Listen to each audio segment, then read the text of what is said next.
So welcome everyone to our Fundamentals of Technology series. Once again, we're pleased to be joined by the OnTech Computer Club at the University of Waterloo. OnTech is a student-run initiative that aims to enrich people's lives through technology. Prior to COVID, they were providing a one-on-one support for individuals in their homes or in long-term care. And after COVID, switched to a virtual support model and agreed to work with us to provide this series of informative workshops. So I want to thank them for being with us again today. And without further ado, I see a little housekeeping. If you could please keep your microphones on mute during the duration of our workshop, just so that we don't get a lot of background interference. Because the video is being recorded, you're free to keep your camera on or off, whichever you feel most comfortable with. And if you have any questions about the workshop or from the students, then please enter it in the chat box. And at the conclusion of the workshop, I can read it, or if you prefer, you can just verbalize it yourself. So without further ado, I will now turn it over to Myra and Ina. Alrighty, hi everyone. My name is Myra, and today I'll be presenting along with Ina. Maybe Ina, if you could just give a little wave. So today we'll be talking a little bit about social media and how you can use it to connect with others. So hopefully you can see that. All right, so today I'll just go over the agenda for what we'll be going over for today. And we'll start off by going over some of the benefits of social media and why you might be interested in learning more. We'll then talk a little bit about email and give a demonstration on how to set up a Gmail account, how to navigate the inbox, how to go over some of your security and privacy settings. We'll also talk about phishing emails, how to avoid them, how to know if something looks like a phishing email. Then we'll transition into a different social media platform, which is Facebook, and we'll do another demonstration on how to set up your account, again, how to navigate your Facebook account and how to go over your security, privacy, and some accessibility settings.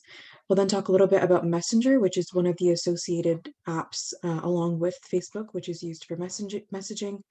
We'll briefly mention some of the other social media platforms that are out there, and then we'll end off with the question and answer session. So as Dan mentioned, if you have any questions at any point, feel free to put them in the chat and we'll answer them at the end.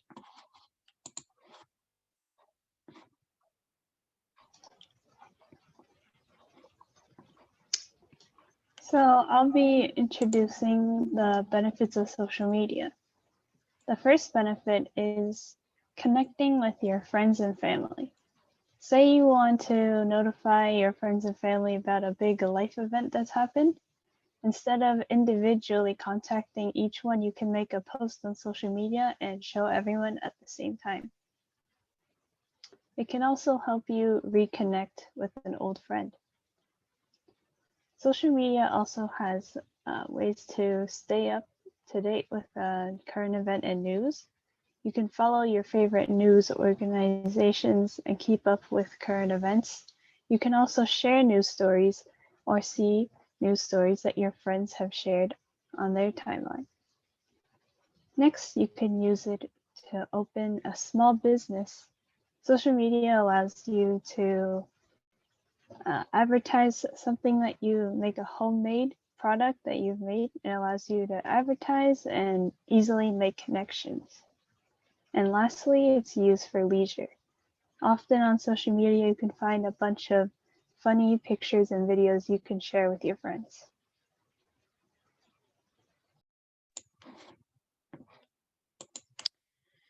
So for email, there are a lot of different companies that provide email services. For example, Google provides Gmail, Microsoft provided Hotmail, which is now known as Outlook, and Yahoo provides Yahoo Mail. They all have fairly similar interfaces, so it's pretty similar in terms of setting up your account, navigating your account. So for today, we'll be doing a demonstration on Gmail.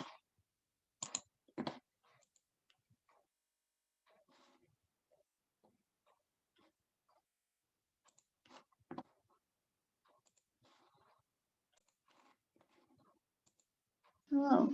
In this video, I'm going to demonstrate how to set up a Gmail account. So I am using Google Chrome, but you can use any web browser, including the Microsoft Edge, Internet Explorer, or Firefox. So the first thing you want to do is go to google.ca, and we're going to look up Gmail sign up. So we click the first result, and this will bring you to this screen. It's asking you to sign in, but since we don't have an account already, we'll press create account. And so the first thing you do is fill in your first and last name. So let's use an example. And here you can make your username anything you want. Most people use some sort of combination of their name, but for this case, we're going to use this as an example. Yeah, well, sometimes your username will be already taken, so you're going to have to add numbers or something else to your name to make sure that your email is unique. Next, we're going to make a password. And you can make it anything you want, you just need to follow the criteria of using 8 or more characters and a mixture of letters, numbers, and symbols, so your password is secure.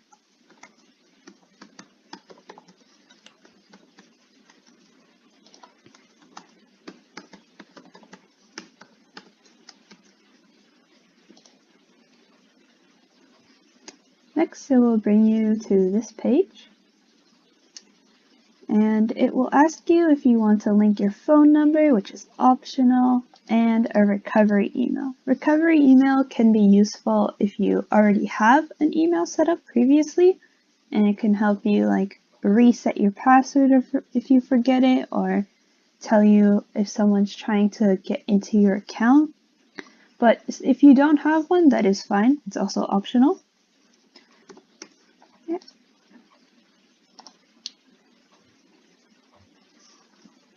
And lastly, they ask here, it shows the privacy and terms for creating your Google account. It explains to you what Google does with the information, like your birthday, your gender, your phone number, etc. You can read through all of this, but we will also go through the security in the next part of the presentation. And that's it. All you need to do is agree to the terms and service,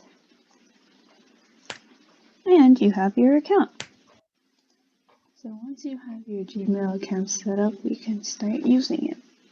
The most important thing you'd want to do is learn how to compose an email. So if you click here, it will bring up this window.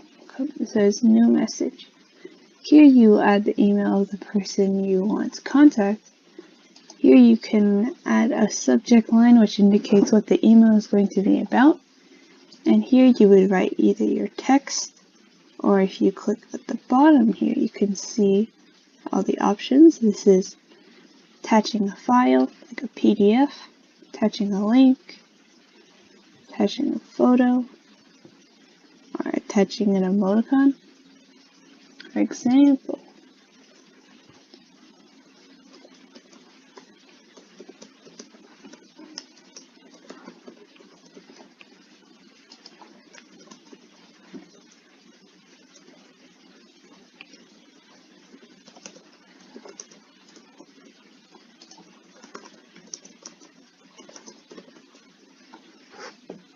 now we can schedule a send if we don't want to send it right away, or you can just press send. And to make sure we sent our email, we can check the sent folder, and it will see right here, it says we've sent our email.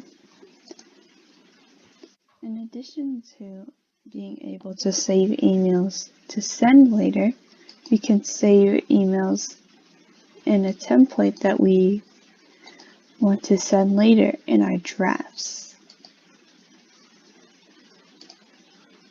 Here we'll keep any emails that we started writing but when they're not finished writing to send. If we go back to our inbox, we can see we've been sent an email. And here we can see that they also attached a file. To open the file, we can click here.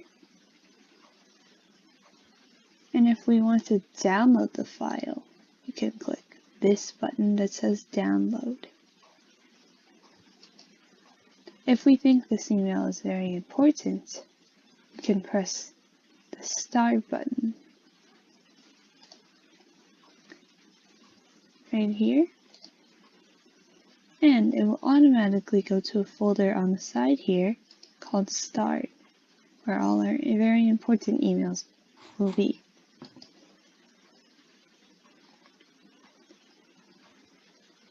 This email was sent directly to our primary inbox, but when you set up your social media accounts, many of your emails will go to this tab called Social. And if we click here, it will show us the Promotions tab. So when you go to a store and they ask you for your email, this is where all the emails about promotions and other marketing will go to.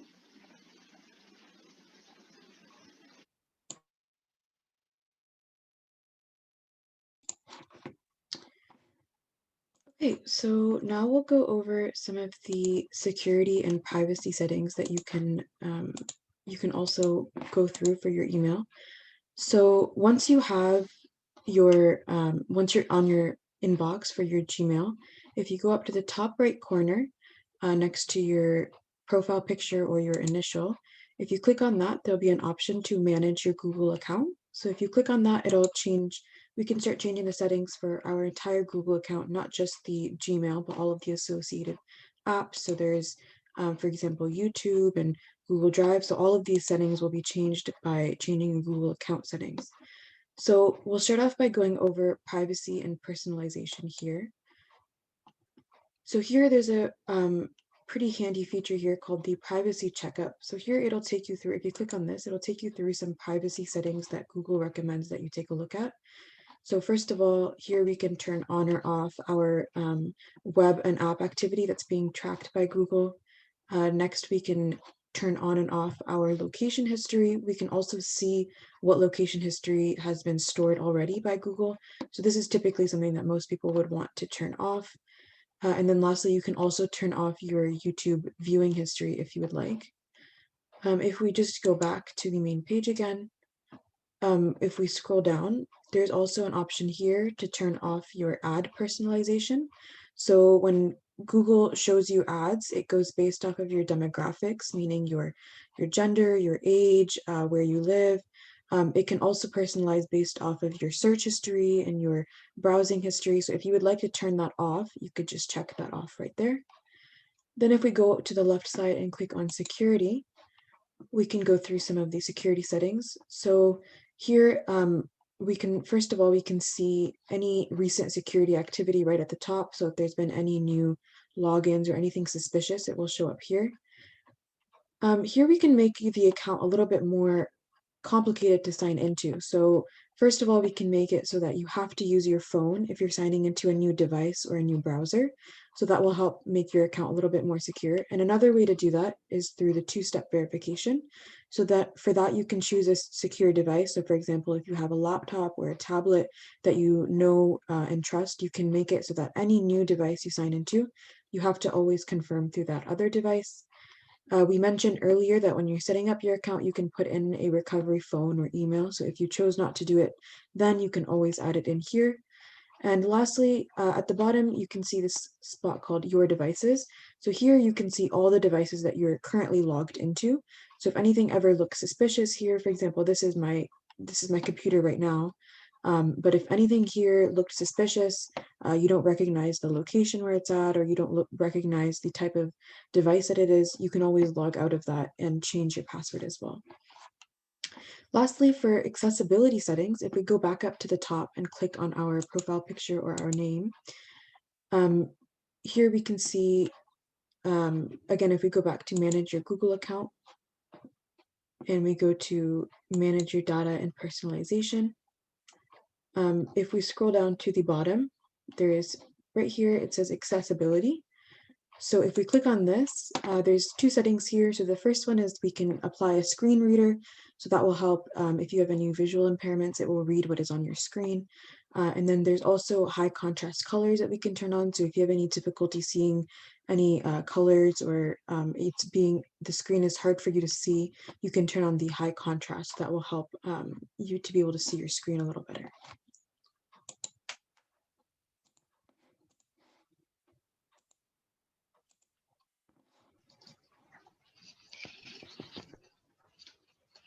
Next, we want to talk about how to avoid phishing with emails. So every time you get a new email, you should make sure you check the sender name, the subject, and the contents of the email to check for any typos or any URLs or links that look strange to you.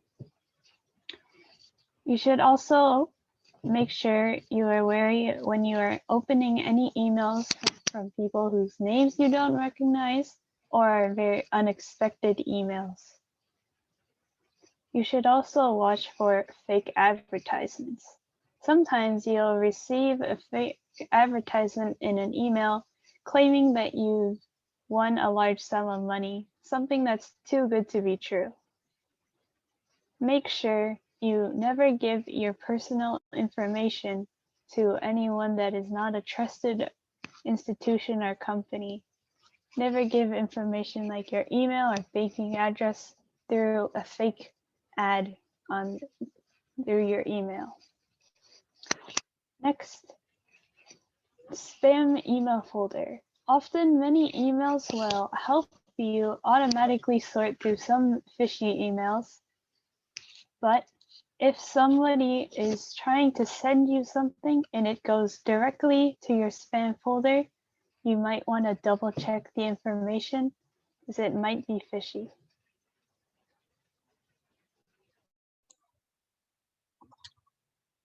All right, so now we'll play a quick game where we can see if we can guess whether or not the email is a phishing email or not. So if you would like to play along, you can go ahead and either at the bottom, at the reaction spot, you can raise your hand or you can click yes if you think the email looks like a phishing email. So I'll just go ahead and put my own name in here and our email, and we'll get started. So here they're just going to give us some test emails and we can try and guess here if we think that it's a phishing email. So the first thing we're going to do when we look at these kinds of emails is we're going to look at the sender. So if we click on this little arrow right here, we can see a little bit more information regarding the sender and the subject. So here we can see it's from someone named Luke Johnson. And the email is right there, and it was sent to me at my email. And the subject was the 2021 departmental budget. So now this wasn't an email that I was expecting necessarily.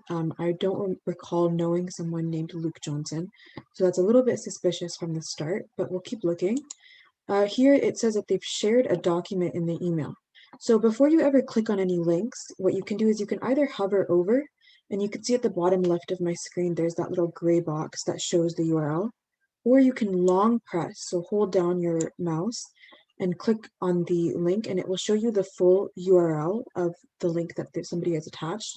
And you can look here and try and see if that looks okay to you. So now most of us know that typically if this was actually Google Drive, it should be drive.google.com, and for some reason there's some dashes there. And at the end of the URL, there's actually a luke.johnson, which is a little bit suspicious, but I'll let you guys go ahead and give it a guess now. If you want to either react by raising your hand or pressing the yes or no button, do you think that this is a phishing email?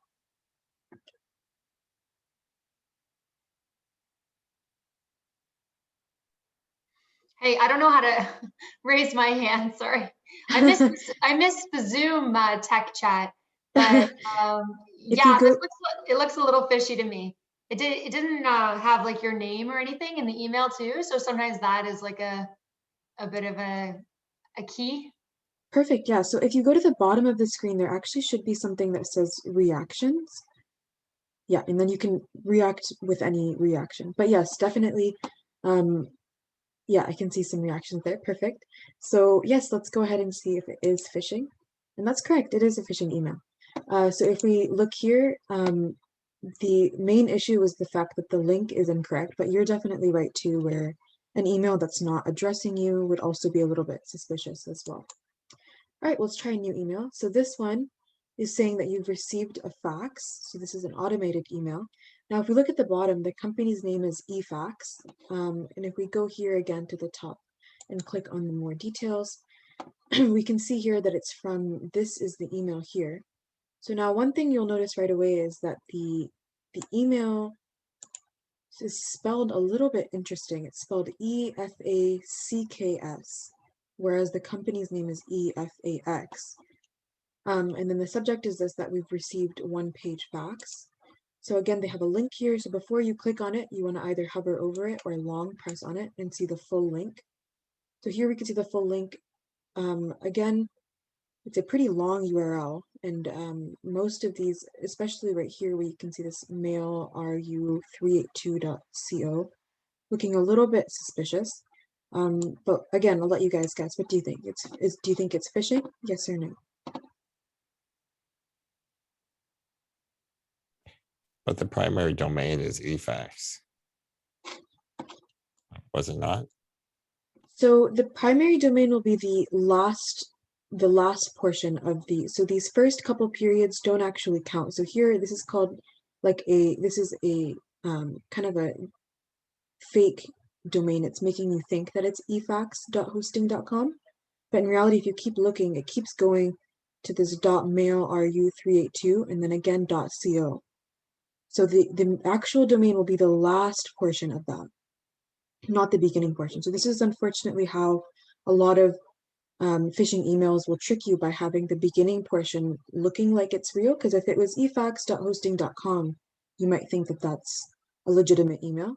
But if you keep reading there, you can see again that it keeps going and it ends here, which is the real domain, the mailru382. So we're going to guess that it's phishing then, and that is correct. So again, we can see this is called a lookalike URL, where again, so first of all, we did notice that it was spelled wrong in the email, the EFACKS instead of EFAX. And then along with that, it did have the lookalike URL, which is actually leading to this fake domain. All right, let's try another email. So here, this is from someone named TK, who is saying, hey, do you remember this photo? So first of all, you should always try and think if you're expecting an email. So if you know someone named TK, if you were expecting an email from them, personally, TK is a very unfamiliar name to me, so I wouldn't recognize that. And then again, if we go and long press or hover over the link, you can see here, this is the full link. Now you'll notice again, hopefully that the beginning portion looks very accurate, looks like a legitimate link. But if we keep going down the link, it actually ends at sytez.net instead of the google.com. So I'll let you guys give it a guess again if you'd like. If you think if it's phishing, you can give it a reaction, or a yes or a raise hand or something. Yes. So I'm seeing someone saying that it is phishing. So that is correct. It is a phishing. And again, it is this lookalike URL, which is unfortunately can be a little bit difficult to see. But if you just make sure you always are long pressing on the links, you'll be able to see that right away.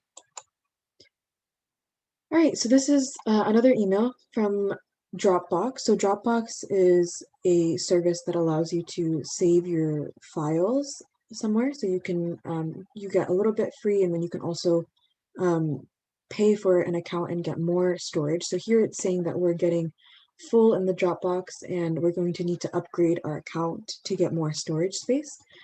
So if we go here, it's from, it says no reply at dropboxmail.com. So this is an automated email.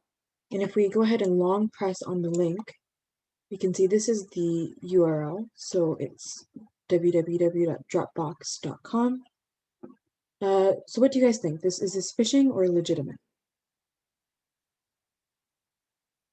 Yeah, I'm seeing some shaking of heads. I think this one's legit. Yeah. Yes, yeah. So you can see here that this one actually does end in that correct domain, which is dropbox.com.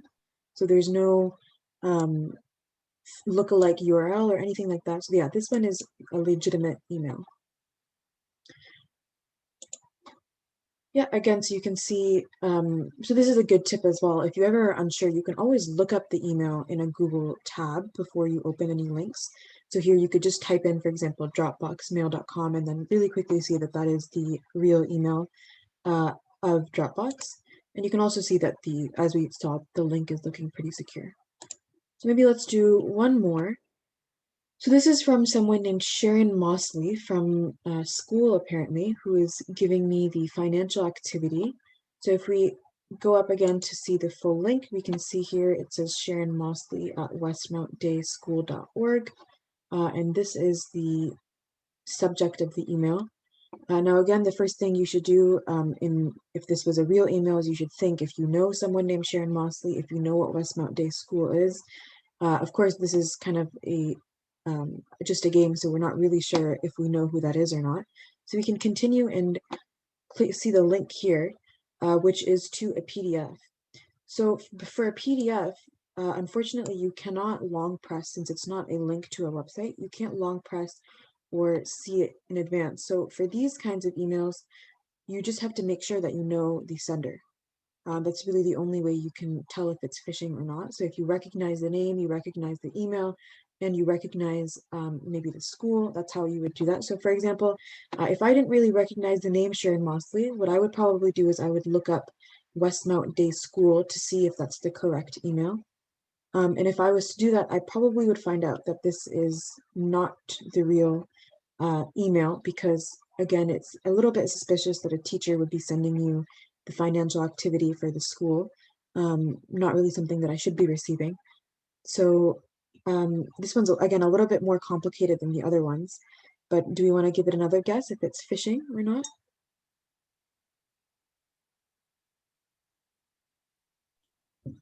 I think it might be. Yeah. It seems a little weird that, like you said, like somebody would send you a financial report. So Absolutely, yeah. Yes, sorry? Nah, nothing. I was gonna say, like, to me, maybe it would seem more like maybe she sent it to you by mistake. Because if it's a PDF on financials and it says financials, and the email address seems like it's from, I don't know. I guess if you don't know a Sharon Mosley, then yeah, for sure. Yes, definitely. So even if you aren't sure, maybe if it's been sent accidentally to you, it's better to err on the side of caution, because unfortunately, even PDFs can actually have some sort of virus or something in there that could be harmful for your computer and your accounts. So it's better to be safe than sorry. If you aren't sure you recognize the name, or even worse, if you don't even know the school, and again, if you're not expecting to receive the financial activity report, it's best not to download any PDFs. And again, err on the side of caution, maybe respond and double check that this was meant to be sent to you. But in this case, Sherry, you are right. It is a phishing email.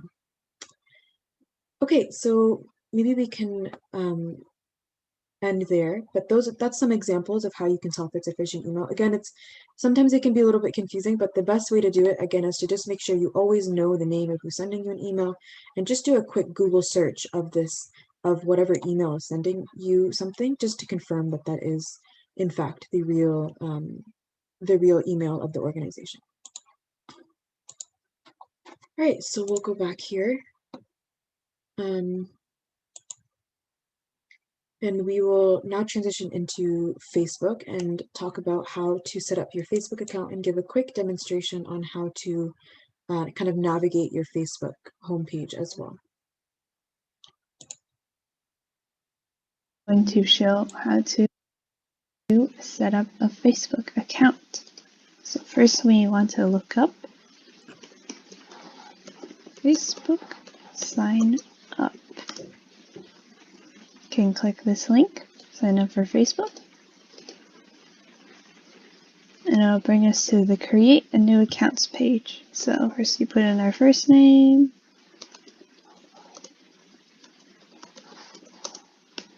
Then we add in the email we just made.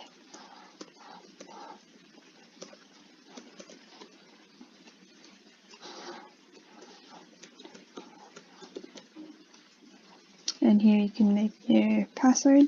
Doesn't have to be the same as your email password. And we add our birth date. Here you can pick your gender.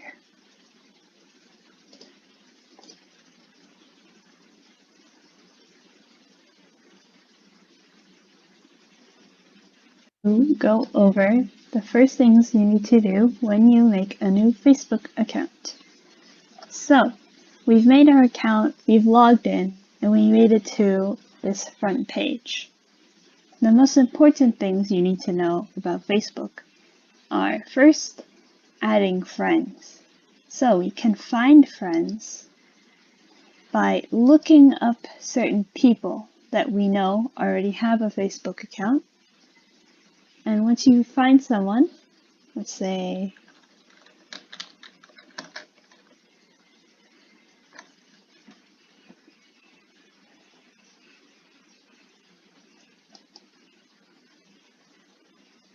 we know this person and we want to add friend, we would just click this and wait for their approval of our friend request. If we go back to the front page, right here, you can post a photo or a video. You can also make a text post if you write in here. And it will allow you to attach a photo, tag a friend, add an emoticon to indicate how you're feeling, add a location, or make a live video. And when you make a post, you can allow anyone to see your post, only your friends. Specifically, don't show certain friends. Specifically, only show some friends. Or only have it private for one person to see, which is yourself. On the home page, but if we click our friends, it will show us our friend requests or friend suggestions. Facebook will suggest you add friends if it is you have multiple mutual friends with a person. You are likely to know another person on the suggested friends list. Okay, so I'll just quickly go over some of the security and privacy settings along with the accessibility settings for Facebook as well. So thankfully, most of them mirror the Google account settings as well, so it's quite similar. So again, if we're just back to the home page here, we can go to your account here and click on settings and privacy, and then click on settings. If we go to the left side and click on security and login, here we can, again, just like with your Google account, you can see all the devices that you're currently logged into, and if anything is looking suspicious, again, from here you would be able to forcefully log out of that account. If you don't recognize a device, a city, an IP address, a time, any of those things, you can change that there. Here you can change your password. So we did mention that having a strong password would mean, using a combination of lowercase and capital letters, numbers, special characters like exclamation marks, and also using different passwords for all of your accounts that don't contain like your name or your address or anything like that people can guess easily. Again, here we can set up this two-factor authentication that I talked about earlier, where you would be able to set up a trusted device that you always have to refer back to if you want to log into some new device. Then if we scroll back up to the top, we can go over some of the privacy settings. So with Facebook, unlike Gmail, we do have kind of some public interaction with your account. So if you want to limit some of that, you can go to your privacy settings. So here there's all sorts of questions about what kinds of posts you want people to be able to see. So for example, do you want your future posts to be, who do you want your future posts to be seen by? So here we can change it to be either your friends, your friends of friends. So here we can see, we can also change it to being all of your friends except for certain people. You can make it so that anybody can see it, whether or not they have a Facebook account, or you can also make it private so that only you can see it. So you have these options for all of these questions. So that can be for example, the phone number and address that you put into your account. Do you want anyone to be able to see that? So the most safe way to do this is to keep most of these settings just to your friends. That way everything is not accessible just to anybody, even if they don't have a Facebook account. So that's generally the best way to be most secure here. And then lastly, I'll just go over some accessibility settings. So if we go back up to the top right corner and click on account, here there's a setting called display and accessibility. So if we click on that, we can change a couple of the settings here. So we can turn on and off the dark mode. So that would change it from being like a white screen to a black or a darker screen to help reduce some of the glare. We can change the font size a little bit. And then if you go here, you can click on keyboard and create some keyboard shortcuts for some common actions if you would like to make it a little bit more simple for you. The majority of accessibility settings, though, when you're using something like Facebook, would have to be done through the Chrome window itself. So if you want to make the font bigger, if you want to zoom in, you could just do that from the top right corner of your Chrome tab or whatever tab you're using to just manually zoom in. So that wouldn't be for your entire Facebook account. All right, so now we can talk a little bit about Facebook Messenger. So when you make your Facebook account, it automatically comes with a Facebook Messenger account. Through Messenger, you can directly message anyone that you're friends with on Facebook. It's also now linked to Instagram. And Messenger allows you to make video and voice calls, not only with just one person, but you can make a group chat and call multiple people at once.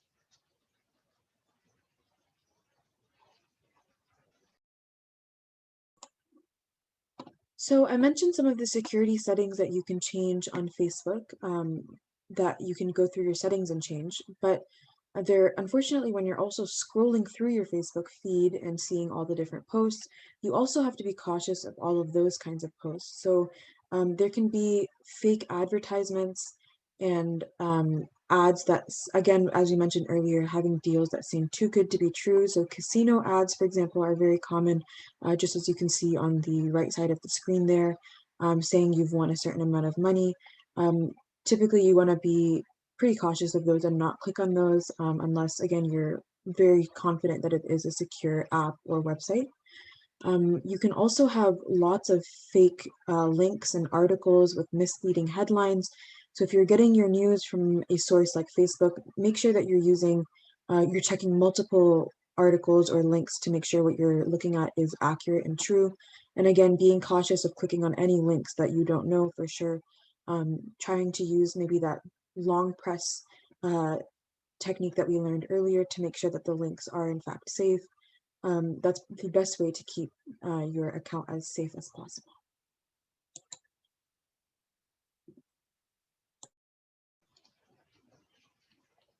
And lastly, we're going to look over a few other social media platforms. Here we have a list of just the most common ones. So we have Instagram. It has all your posts are pictures, and you can add descriptions with the pictures. We have an example here of what it might look like.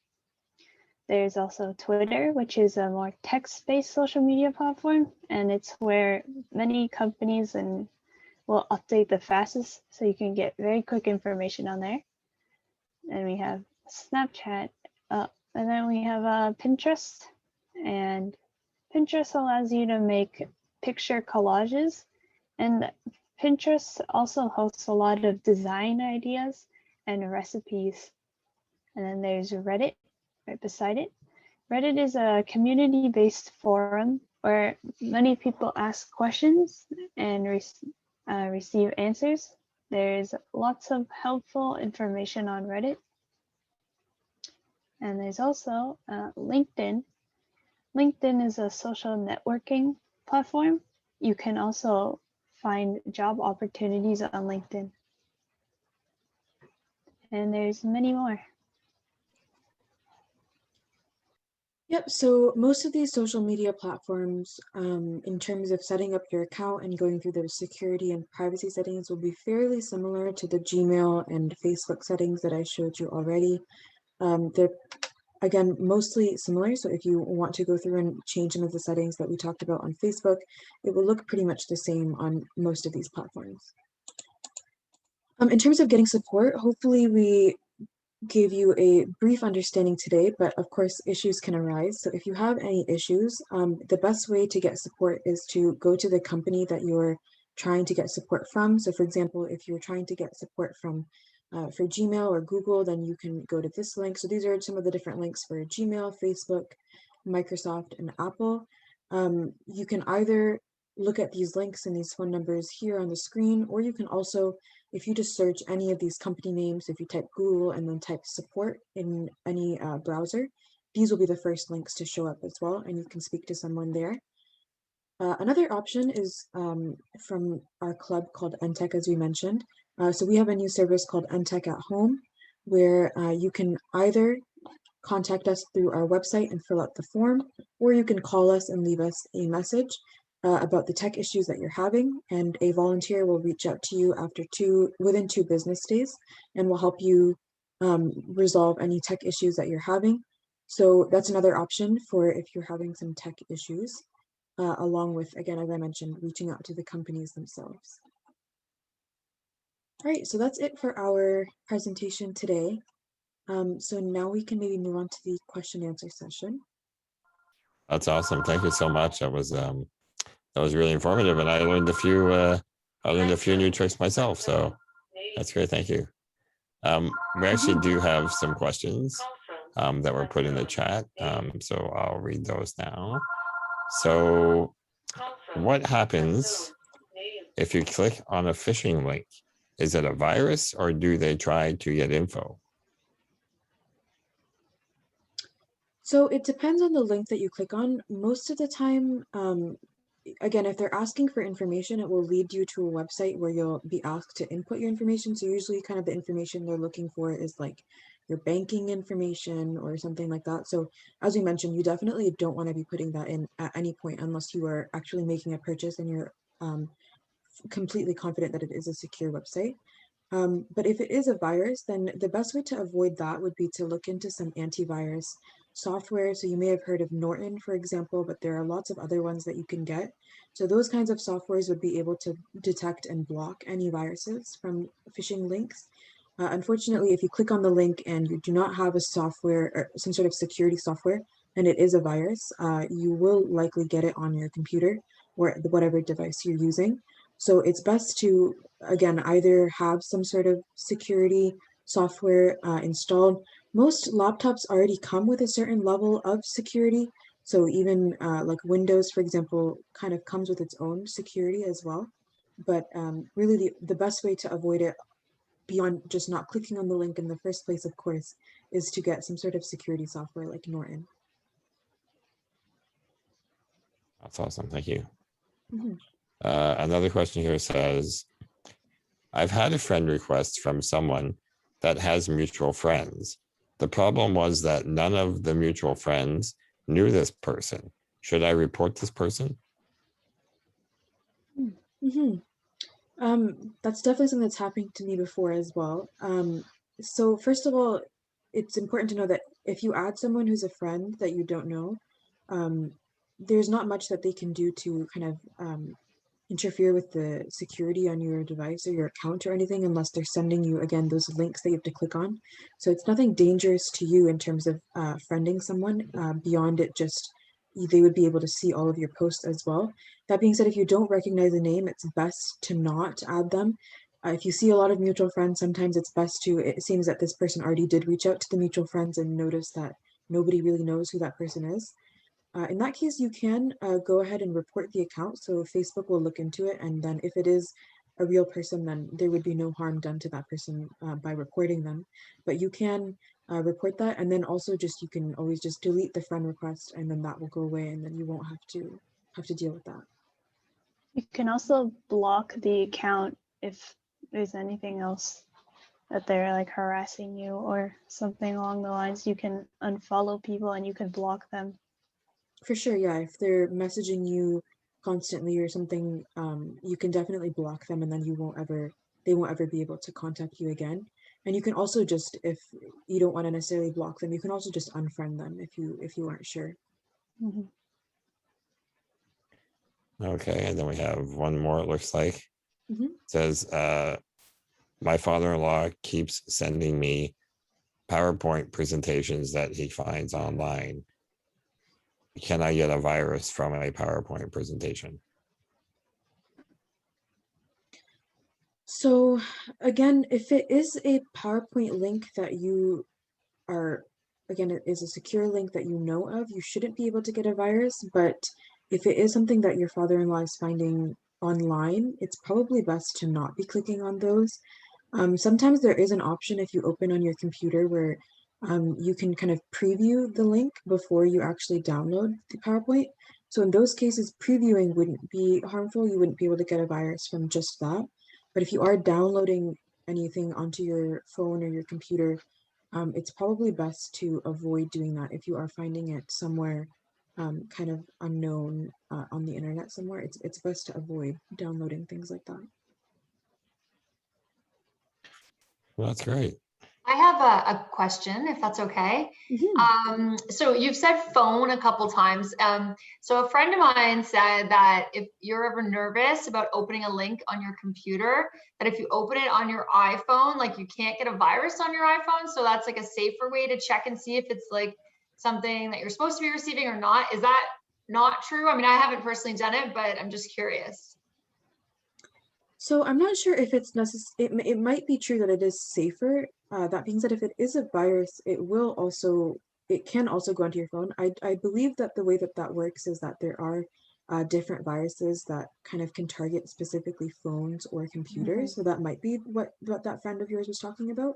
Okay. But in general, I would say that if it isn't safe to open on a laptop, I would probably say that it isn't safe to open on a phone either. So Okay. again, I would say the best way to avoid that would be to use kind of the tips that we talked about for checking if a link is safe. And for long pressing, that usually works best on a computer. You can't really hover over a link on your phone. So it's best to do that through your laptop to hover over. And then again, for your laptop, you can always download those security softwares. So those can be really helpful and can prevent really almost any viruses that you can get. So that would be probably the safest way to check if a link is okay. Perfect. I Thank you. I think actually have a question about security software, and I'm sorry if you mentioned it during your presentation. I was just wondering about Windows Defender, and then just because that's a free antivirus software as opposed to some of the others. So is Windows Defender an adequate antivirus program? I would say that it is definitely any of these security softwares, especially ones by like known companies like Microsoft, so the Windows one would definitely be sufficient.